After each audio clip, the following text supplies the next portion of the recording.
Around the Ozarks in 5, brought to you by Adventure Cave Tours. Live a day in the life of a real adventurer with Adventure Cave Tours. The Springfield Greene County Park Board reminding you to go play, and Roto-Rooter Plumbing and Drain Service. Call Southwest Missouri's best plumber today for a free estimate. Here are your hosts, Ethan and Sarah Foreheads.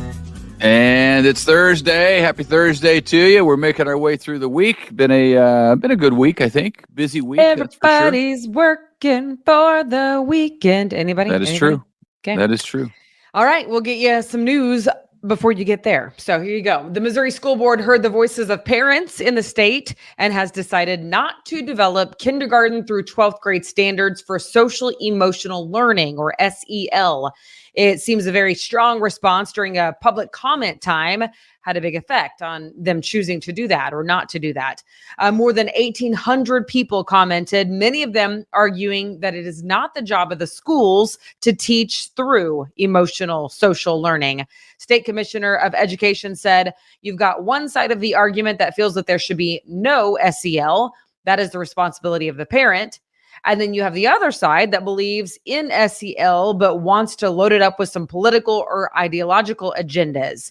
Both of those are ditches that we have to stay out of. Interesting. Several states, by the way, have already banned or at least limited the use of SEL in public schools. Yeah, interesting for sure. 3 men from Springfield will spend time in prison for distributing fentanyl that killed people through overdoses. The men distributed 38 kilograms of fentanyl in the Springfield area in 2019 and 2020. One of the men was sentenced to 23 years in prison. Another man sentenced to 18 years in prison. And the third man sentenced to 5 years in prison, all without parole for their various roles in this drug ring. New and improved Springfield, you could say, by some calculations, thanks to grant money. There is a lot of that coming our way. Specifically, the biggest one is a $500,000 grant to fund what they call green jobs, the Green for Green Job Training Program. That's from the EPA. They will be giving Workforce Development Department the means to train and certify people for green jobs. Also, more federal money from the American Rescue Plan Act was approved to improve stormwater issues at Division and O'Hara Avenue in North Springfield. Plus, another grant will fund a new Family Connects program that is through the Springfield Greene County Health Department. By the way, that aims to provide newborns and new families with health assessments and connect them to community resources through home visits. And finally, 2 grants will help pay for improvements for pedestrians, both for sidewalks and for crossings. All right. Swimming in grant money, it sounds like. Good for Sounds like it. Yeah, there's a lot. The biggest one, though, is the $500,000 one. The other ones are smaller. Yeah. This is interesting. The Springfield City Council, while they were in session, voted this week to create a community improvement district for a new development happening in West Springfield. It's called Brody Corners. That's the development. It's going to be located on Sunshine Street at James River Freeway. That development will feature restaurant space as well as retail and office space. The Community Improvement District designation means there will be a 1% tax on sales inside the district to pay for the infrastructure improvements that were made to accommodate that new development. So the city wants to get their money back, and that's how they do it. The mayor of Battlefield has resigned after nearly 10 years in that position. Deborah Hickey is stepping down at the end of her term. That'll be April. And she will be replaced by Board of Aldermen President Mark Crabtree. Again, that's in Battlefield. All right. O'Reilly Development is teaming up with Catholic Charities of Southern Missouri to build a community that will offer housing for homeless and at-risk veterans in Mount Vernon. The development will include 42 townhomes. 8 of them will be specifically for veterans and their families who are at risk of homelessness. The groundbreaking is going to be on Monday. That's pretty awesome. That's nice. Yeah. All right. Today, more than 250,000 Missourians will take part in an annual event to prepare for an earthquake. Watch out. It is called Drop, Cover, and Hold On. Missouri apparently is ground zero for the New Madrid fault line. New Madrid, as Ethan says. New Madrid fault line. It produced some of the strongest earthquakes in the U.S. In the history of the U.S. in the early 1800s, and is expected to produce another big earthquake at some point in the future. However, some schools maybe haven't drilled in a while, so here we go. They're going to be a part of today's drill at 10:19 a.m. Yeah, very I guess specific. because it is. I guess because it's October 19th. Is that why? Probably 10:19 on 10:19 at 10:19. Yeah. Yeah. Yeah. I mean, you know, what do you do in an earthquake? I would. You get under your desk Well, and you drop. You get under your desk, so that's the cover part, and then apparently you also hold on. that's what they're telling the kids to do. I think I would get outside as quickly as possible. I would try to, but if it's too late, I mean, Yeah, I mean, if you're talking with then it's too a late. bunch of people, a bunch of kids are trying to move out, then yeah, get under a desk and hope for the best. Yeah. Okay. We've told you in the past about Chinese companies buying up a bunch of farmland all across the Midwest. Well, now Arkansas is telling a Chinese-owned seed producer to sell 160 acres of farmland in Arkansas because of national security concerns. The company must sell the land in the next 2 years. That company was acquired. It was a U.S.-owned company. It was then acquired by a Chinese corporation that is currently on the U.S. Department of Defense's list of Chinese military companies that pose a threat to our national security. Isn't that crazy? And they own farmland in Arkansas. Yes. So, Arkansas, by the way, go ahead and finish. One last line. Arkansas is the first state now to force the sale of land under new laws that restrict foreign ownership of U.S. farmland. That was Sarah Huckabee Sanders, by the way. Correct. So my friend, my very closest friend from my childhood, is a realtor in Oklahoma City, and actually in other parts of Oklahoma as well. And there was a time where every single one of her sales was to Chinese-owned companies or people, either way. And she thought it was very unique because of the timing. But what we have since learned is many of those became marijuana fields. And so she was telling me about this today from Sarah. She saw it on Sarah Huckabee Sanders' Twitter page or X page. And I was like, oh my goodness, I remember when you told me that. Because Missouri probably does something similar. I don't know. But I mean, I don't know what the numbers are here. But in Oklahoma at that time, a couple years ago, they were very, very high. So very interesting for the governor there. And we'll see how that plays out. And if other states follow suit or if she gets in trouble for that. Sarah Huckabee Sanders, that is. I don't know. But I did not know that they were on the national security threat list. Yeah, I don't know who would argue with that. Certainly. If the United States government considers them a security threat, perhaps they shouldn't be handling our farmland where we get our food. It just seems Americans are have a very short memory and think that somehow we're immune to problems. I mean, look at Israel. Look what that kind of stuff can happen here again. We had it on 9/11, and it's not Chinese people, but if the Chinese government is involved, that's a problem. I mean, I think yes, and Americans. I mean, God bless them for having a short memory sometimes. But on this, yes, the fact that it's a company that is on the U.S. Department watch list, U.S. Department of Defense's watch list, that I think will change things there. But I mean, honestly, there's going to be pushback. I guarantee there is. Well, I'm sure there is, but it doesn't make sense. Whenever China's not our friend, they're just not our friend. And who knows what they're planning long term, because they can play the long game. And then we're in over our head and we're in big trouble with our food supply. And we saw during COVID that the food supply is at risk. It could go down quickly.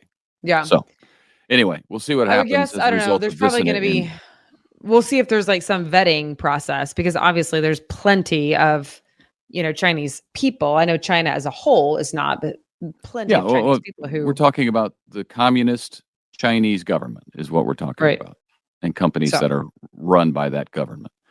All right, football news. Wide receiver Mecole Hardman is coming back to the Kansas City Chiefs. The Chiefs just traded the Jets to get him back with the Jets. They'll take over his $720,000 that's left on his salary this year. Hardman was a second-round pick for the Chiefs in 2019 and won 2 Super Bowls with them over 4 seasons. So he is back with the Chiefs. Things didn't go well for the Jets when he was a Jet. So hoping for better success back in Kansas City. All right. United Airlines is changing up boarding. First class and business class will still board first, but then everyone who is seated in the window seat will board. And then everyone who's seated in the aisle will board. And then everyone who is seated, or in the middle, I should say, will board, and then the aisle. So the window seats first, then the middle aisle, then the aisle, if you will. What's weird sense. is that makes it sense. does make sense. I just flew Monday and Tuesday of this week, and I sit on the aisle, but I was in there before the people who sat. There was no middle seat, so on the window seat. So I had to get up, and it's not a big deal. I can get up, but it just makes much more sense that the window people would go in first, and then I thought that while I was sitting there, I was like, "Well, I wonder why they don't do it this way." And now United is going to do it. Which go United, go! Yeah, I mean, it makes perfect sense, but it's just a whole new way to board, All right. If you like birds and you like people and you like outdoors, there is an event for you. It is free and open to the public this Saturday at 8:30 a.m. You can meet up at the Lake Springfield Boathouse and go for a stroll along the Greenway Trail together around Lake Springfield to bird watch. You'll get to see all the fall foliage and then the migrant birds' arrival. So assuming the weather's nice, it should be super fun.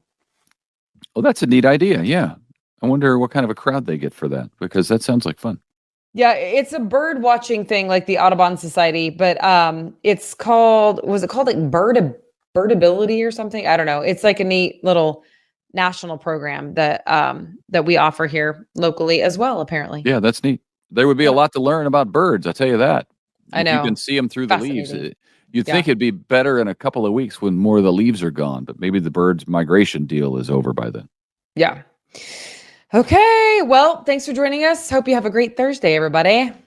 Yes, and we will see you back here on Friday. All right. Bye-bye. It's time for Around the Ozarks Wake Up Weather, sponsored by Scooters Coffee. Here's your host, meteorologist Abby Dyer.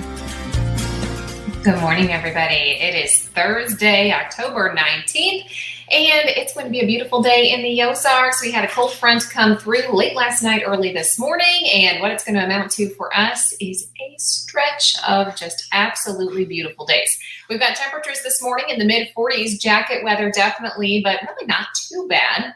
High temp today, how about 70? It's going to be 70 and sunny. I don't have a wind that's too strong today. We can enjoy the afternoon. And if you can't get outside for some reason today, you're going to be stuck in.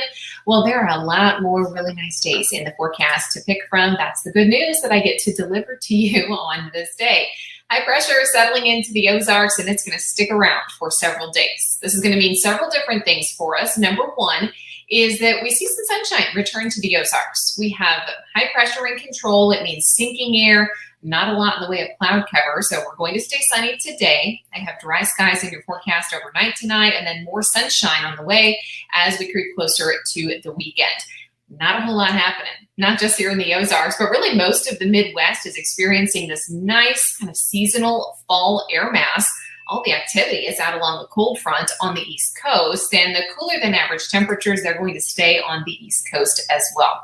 I do have our next storm system coming through early next week. That's going to be the next best chance for rain in this forecast, but it doesn't get here until Monday and Tuesday. A little short wave of energy will push through. It's going to bring us a low end chance for some rainfall, but the amounts could be nice if we get it. I think somewhere around a half inch of rain possible Monday into Tuesday of next week. That's the next best chance for rain in our forecast, but it is just smooth sailing until that arrives. I mean, today, tomorrow, Saturday, Sunday all look fantastic. It's also looking warm for the end of the month of October. Climate Prediction Center putting out their forecast for the end of the month, and it looks like we're going to see above average chances of getting warmer than average temperatures, not just for our part of the country, but really a lot of the Midwest. Places that had the extreme heat around for the summertime months, Texas, Oklahoma, Arkansas, we're looking warmer than average as we head into the month of November, which I say it out loud. I know it's coming, but it just sounds so bizarre that November is almost here already. Climate Prediction Center, though, showing that these above average chances are going to be in place for the Missouri Ozarks.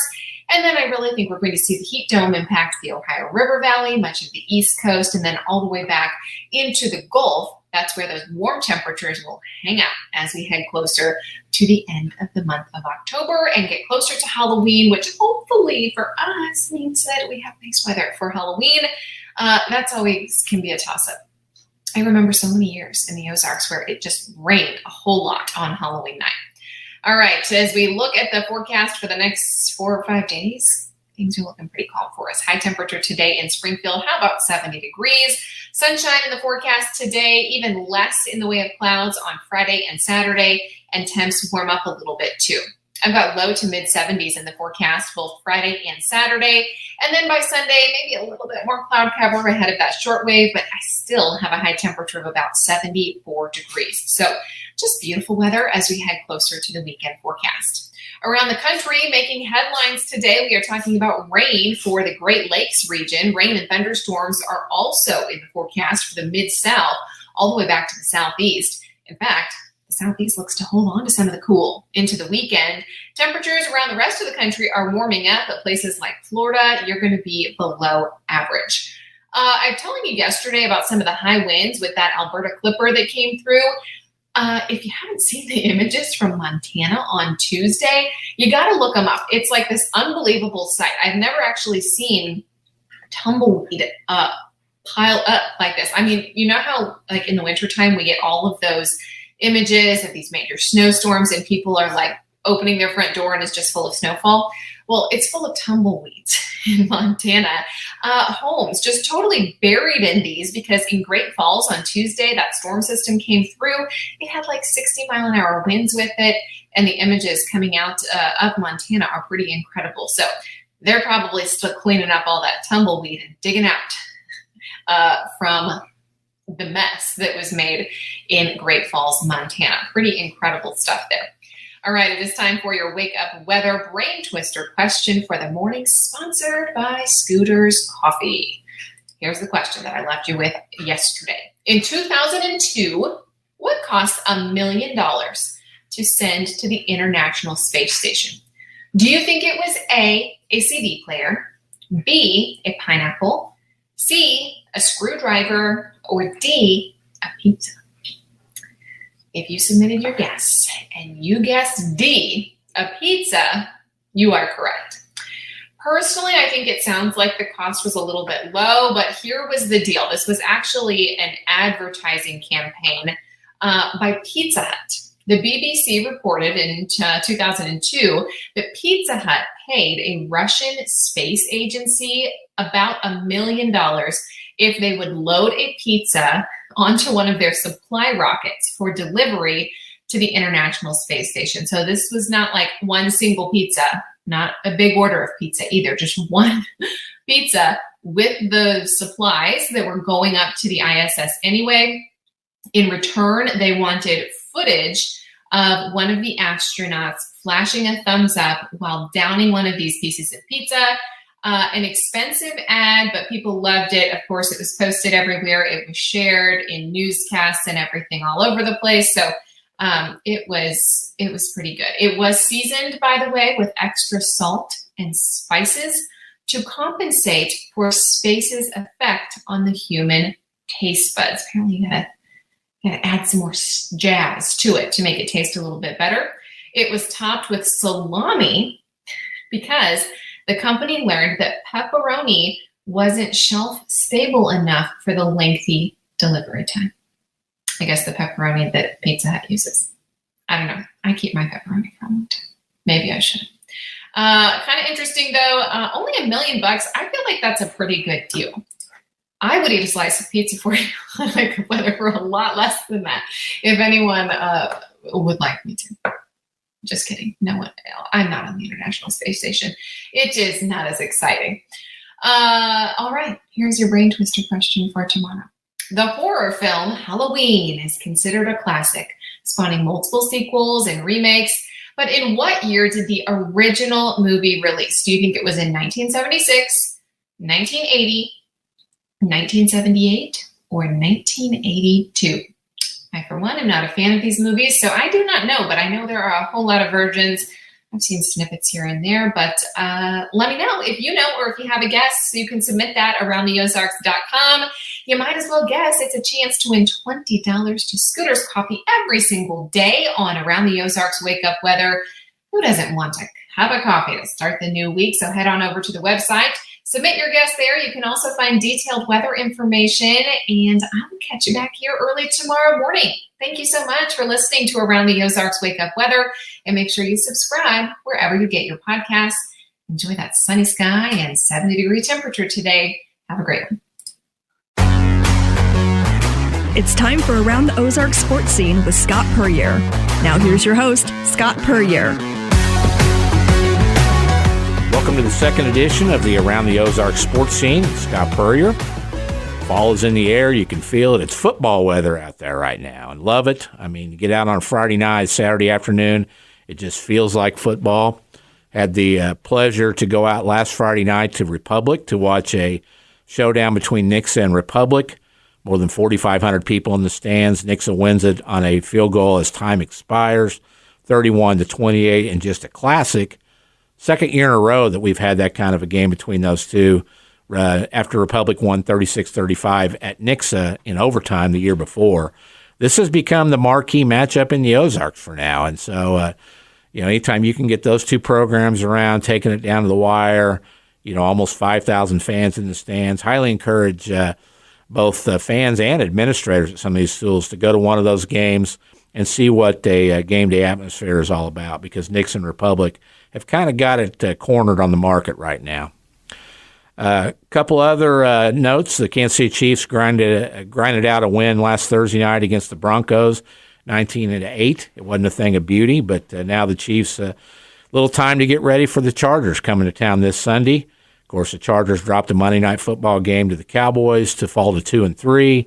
Chiefs now at 5-1 in the division. Pretty good opportunity for the Chiefs to really grab a stranglehold on that AFC West race this year, because the Chargers coming in were kind of thought of as the one team that had the talent and the firepower to maybe make a run. It's not happening right now with Los Angeles. I think they'll have a new coach. Brandon Staley experiment's just not working. I would think that USC's Lincoln Riley could wind up being the Chargers head coach by next season. He doesn't want any part of the Big Ten, and it's a chance for him to take another job, a pro job, without having to move out of his home. Missouri State football took care of business with a big road win at just an awful Western Illinois last Saturday. They're back home to face Murray State this Saturday, homecoming 2 p.m. It's a Murray State team that's 2-4, just like the Bears. These are the kind of games that the Bears need to win and take care of business so they can get that momentum going in the right direction for the program again. Keep an eye, too, on the Evangel Valor. Coach Chuck Heppela's squad is tearing up their new KCAC conference. They're 7-0. They're number 13 nationally. They have a big test with a 6-1 Friends University team coming in that's ranked 25th. That's Saturday at 3 p.m. down in Nixa at Eagle Stadium. Evangel and Friends in a big NAIA KCAC shootout there. He was the last coach to take Missouri State Bears basketball to the big dance back in 1999 with an amazing and memorable run into the NCAA March Madness Sweet 16. He's the owner of 665 wins in 32 seasons as a head coach, including 12 trips to the NCAA tournament. He's one of only 4 coaches, joining Lon Kruger, Rick Pitino, and Tubby Smith, to take 5 different teams to the NCAA tournament. He's a former Indiana Hoosier star, an All-American, an Olympic gold medalist, NCAA champion, and former NBA player. We welcome basketball legend and current Nevada Wolfpack coach Steve Alford to the podcast. Of course, Steve, we know how it all got started, but kind of take us back to those early days as a Bears head basketball coach. Manchester College had great teams there, great players, and so SMS ended up being my first Division I job. So didn't know what my path was going to look like or where it was going to go. I could have honestly stayed at Manchester forever. I loved that opportunity. It was an incredible place, and just had a lot of fun. But once you got a taste of the Division I level at SMS, and when I got there, it was Southwest Missouri State. So one of the things that I think all of us, from Greg Onstadt to Bill Rhodes, myself, just trying to get it to SMS. Obviously, Missouri State was the long-term goal, and so proud and happy that that's where it is today. But those times, those 4 years there were very, very special. Met lifelong friends, and like all my stops, just a great staff. My dad was able to come with me. So we got to work together all 4 years at SMS, and an incredible community. And, the O'Reillys were kind enough to show us Sarasota, Florida. Now Tanya and I have had a place down there for about 26, 27 years. And so there's just so many cool things that have happened since being there, and really appreciate my time there. Well, we mentioned 12 trips to the NCAA tournament with your 5 schools. That 1988 or 98, 99 team always going to be special with Bears fans, not just because it was the last team to go to the big dance, but just the way they did it. The Sweet 16 run, playing basically an NBA team in Duke. When you look back now, in your eyes, when did you kind of realize that maybe that was in that group of guys and you could make that kind of run? Well, I think that team was it was special because I think everybody understood their role. They accepted their role. We had very good young players with a really good mix of an older group that had kind of been there and been on the cusp, that had been awful close. And I give them a lot of credit because there wasn't a lot of experience as far as NCAA games on that team, obviously. Like our team last year at Nevada, we didn't have any experience, and it showed. Usually lack of experience shows when you get in the tournament. And that team was so special, not a lot of experience, and yet you beat a team like Wisconsin. There wasn't a team that was probably more disciplined in the tournament than Wisconsin. And then you beat a Tennessee team that had the size and athleticism of an NBA team. And we that they were able to do in that tournament just speaks volumes of who they were as people. Obviously very talented basketball players, but there was just a very cohesive unit that was a lot of fun to coach. They were a fun team to coach day in, day out. Do you still stay in touch with some of those guys? Oh, yeah. Danny just reached out. We're trying to, working with Missouri State now, getting a game to where we can honor that team because we're at 25 years, and obviously we want Danny honored in a very special way, but William's still there in town. Kevin calls me a lot working back in Indiana, and Brandon Miller, all the way down the line. Those guys have done. Ken Stringer stays in touch. He's in Florida. Burton, all those guys have done a good job of staying in touch, and continue to follow them, and hopefully we can get together here in the season and celebrate that team. Well, Springfield got to know you and your family over those years. I think your 2 sons probably got the best coaching in their entire careers with the future Bears in kindergarten. I would say you would probably admit that now, would you not? Yeah, I think about every time we get together as a family, they bring that up, Scott. So Well, give us an update. Of course, we got to know your dad, Sam, and mom, Sharon, wife, Tanya, Corey, Bryce, and Kayla. Give us kind of a life update on all those folks. Yeah, everybody's doing well. Mom and dad are at the lake in Indiana and doing well. They'll be out in about a month to watch games. But Corey and Haley are at Huntington University. Corey's in his 4th year there at Huntington University, and NAIA school, doing really good things there. He's been to the tournament 2 out of 3 years, and he's got almost everybody back. They're currently ranked 14th in the country and only 20 miles from where I got my start at the same age. Manchester's only 20 miles from Huntington, so lot of irony there. They've got a almost 4-month-old in Kai. Kai Andrew is our second grandbaby, and he's doing great. So they're loving things. Bryce and Allie are living in Czech Republic for the winter. As Bryce is playing I think it's his 7th year professionally. So he's in Czech Republic with our first grandchild, AJ. Archie James is about a year and a half. He's almost a year and a half old. So they spend their off season in Scottsdale, and then Kayla and her husband Gilbert. We just saw them because I was there for Mountain West Media Day. They live in Las Vegas. So everybody's doing great. Very, very blessed. Awesome. Well, and got to ask you, which is more of a Steve Alford kind of town, Springfield, Missouri, or Los Angeles? Definitely Springfield. That was and I loved all my stops, Scott. I've been very, very blessed that all my stops have been great. But anytime I meet somebody that is thinking about the Ozarks or moving to that part of the country, I have such fond memories there, and it was a very special time, and love the countryside there. But the people obviously is what makes it, and the Springfield area is loaded with very special people. We live in a different world now in college athletics with the transfer portal, the comings and goings there, the name, image, likeness deals, conferences, affiliations, teams moving left and right. Is coaching still fun for you and your staff, or is it just more challenging now? I still very much enjoy it, Scott, just because I love the game. And the game's evolved, the game's changed. You know, you go from thinking about post play to where now all post players want to play on the perimeter, and you got 3-point line that has constantly moved back, and the shot clock that constantly has gotten lower. And so you've had some things that have changed our game, but it's still basketball, so that part I still very much enjoy. I'm very happy that players are able to get paid now. I'm not against that.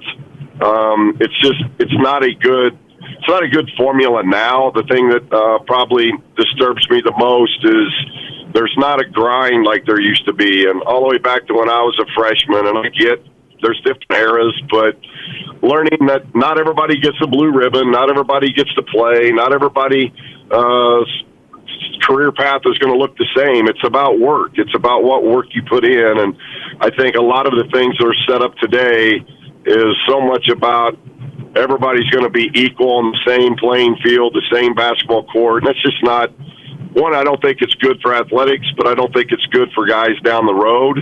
I like for our guys to have to grind it and learn about losing, learn about failure, figure things out, because when they're done with basketball, that's what life is. And I think all of our players that we've been having an opportunity to coach in the years past understood that grind, and they learned about that to where then when hardship hits them later in life, they're prepared for it. And the way the NIL is and the transfer is now, I'm not sure those are the lessons that we're teaching. It seems like players today are getting without doing first. And I'm not sure I like that kind of, just that kind of system. I got in it because I love coaching amateurs. These kids are no longer amateurs. It's really name, image, and likeness doesn't even make sense, Scott, because most of these players across the country, they have no name, no image, or likeness, and yet they're getting paid right away. So we're really in a pay for play type of system, and that's what we're in. Is it chasing the older coaches away, you think? I mean, are there some of them just say, I don't even want to deal with this? Yeah, and I think what you're seeing is a lot of those older coaches, they're either getting into television or you'll see them in the NBA, because we're basically a better version of the G League, because players in the collegiate level are making way more money than the G League players can make, and haven't even really started their career. So it's just, you're more of a general manager now than you are just being a coach. And you know, how you coach now, there are several coaches I think would really probably struggle in this era just because of the way kids are today. It's not slam on players. It's just coaching styles, and you have to adapt to it. We've had to adapt as a staff, but every spring it's pretty much being a general manager, getting in a room and figuring out what your NIL pool is and how it's going to be distributed, and that's stuff you didn't have to do years ago. We would at this era we would have never been able to afford Sean McQuarrie, Scott. I mean, we wouldn't have an NIL big enough for him. Exactly. Well, you just keep him in team gear, and he'd be happy, though. Just trade out shirts and jackets.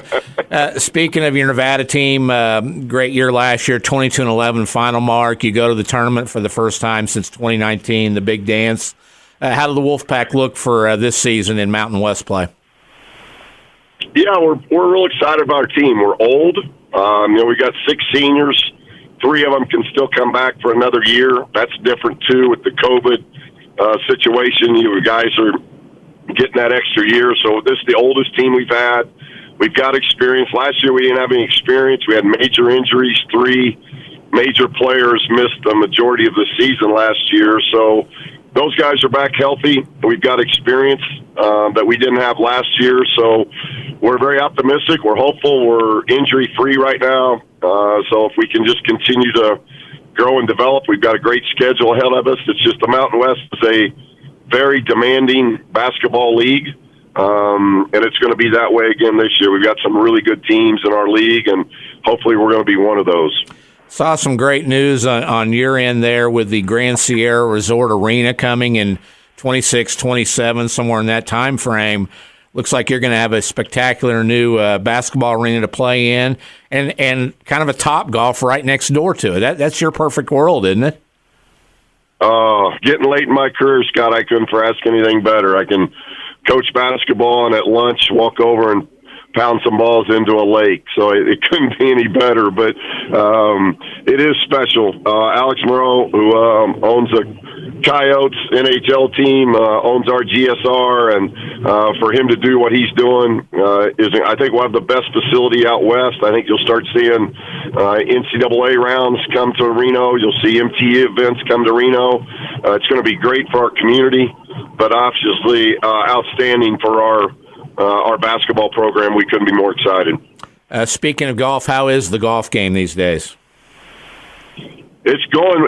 It's been a good golf season. I've got a lot of rounds in, which is where I get my release, and can still stay competitive that way. But I'm in my final rounds. So we get into past the 15th of October. There's not very many rounds left, but today, fortunately, we get a good, beautiful day, and Montrose a beautiful course, so I'll get a good round in today. Very good. And I know if you're back here in the Ozarks playing a foursome, you, Brent Dunn, Sean McQuarrie, Mark Fisher, who you picking as a partner in that matchup? Well, I would probably go with Brent because Brent always plays the ladies' tee, so he plays up. So that would give us an advantage, I think. If after the tee ball, I'm not sure I'd like that partner, but at least him playing the up tees, that definitely favors Brent. Well, there'll come a day when retirement calls. I know that you don't have any timetable now, do you? And I mean, are you just going to keep going and as long as you enjoy it? What's the plan? I think there might be a secret mindset that I have, Scott, because as the grandkids get older, I want to spend time. Tanya and I really want to spend time with them, and Corey's doing a phenomenal job, and I don't get to see too many games of his. I'm trying to get back for his second home game early November. I'm trying to work that into my schedule, but as you know, you hate missing those things with family, as close as we are with family, but it's not a whole lot longer, but I'm still enjoying it, loving it, and as long as that happens, I'm going to continue to do it. Very good. Well, Steve, we appreciate your time. Best of luck to you and the Wolfpack, and please tell the family we all said hi from the Ozarks. I appreciate it very much, Scott. Thanks so much, and always wishing the Bears the best. You bet. It's time for Scott's Thoughts, my ramblings for the week on a few topics here in the Ozarks and beyond. Of course, our visit with Steve Alford, we talked about how college sports are becoming unrecognizable these days with all the NIL issues, the transfer portal, schools shifting leagues and changing conferences to try to get a bigger piece of that TV money.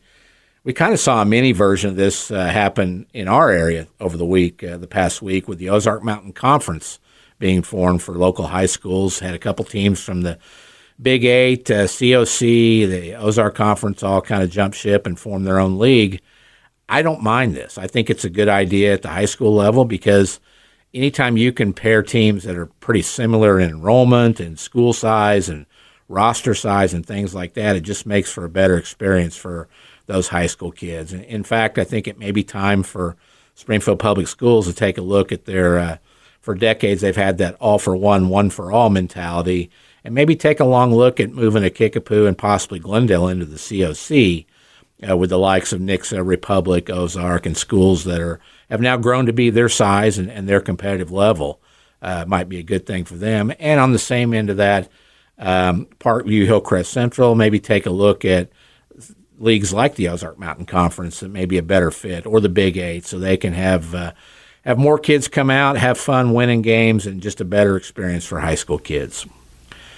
Don't have anything going on this Thursday night? Highly encourage you to get out to Hammons Field for the annual Battle for Bell. It's easy for me to say. Baseball charity game between Missouri State and Drury. It's a fundraiser for the ALS Foundation in the memory of former Glendale baseball coach and former baseball bear Howard Bell. Been an annual thing. It's been a great, not only for a great cause, but great competition. It always seems to be a very close game and a chance for fans to see the Division I and Division II teams in town square off. First pitch is 6:30 p.m. on Thursday at Hammons Field. Tickets $5. That ticket also gets you into a noon game at Hammons Field that day in the Battle for Bell between Evangel and Baptist Bible College. So we've got all four teams in town playing on one day this Thursday. Get out and check that out. Finally, as Mizzou football turned the corner under Eli Drinkowitz, the Tigers are only one bad half away from being 7-0 if they could have held on to the lead at home 2 weeks ago against LSU. They showed a lot of fire bouncing back with a big win at a ranked Kentucky team this past weekend. Of course, as usual in the SEC, the real proof lies straight ahead. Mizzou needs to take care of business at home versus a pesky South Carolina this Saturday before a not as dangerous as they've been finish at Georgia, then home with Tennessee and Florida, and then finally at Arkansas, which also could be looking for a head coach at the end of the year as the Sam Pittman experiment may be nearing its end. Those four teams mentioned all look far more docile and harmless than they've been the last few seasons. Dare we say that this could be a 9-3 or 10-2 Mizzou team at the end of the year? We shall see. But it's not that far-fetched as it would have been in past years when 6-6 or 7-5 was what you considered a normal season for Mizzou. Be sure to enter the Around the Ozarks Guess the Score contest for a chance to win Chiefs tickets and autograph items. All you got to do is go to the website aroundtheozarks.com or on the app, enter your score prediction for this week's Chiefs games and every week and see if you can become a winner. That's going to do it for this week's edition. Thanks for listening.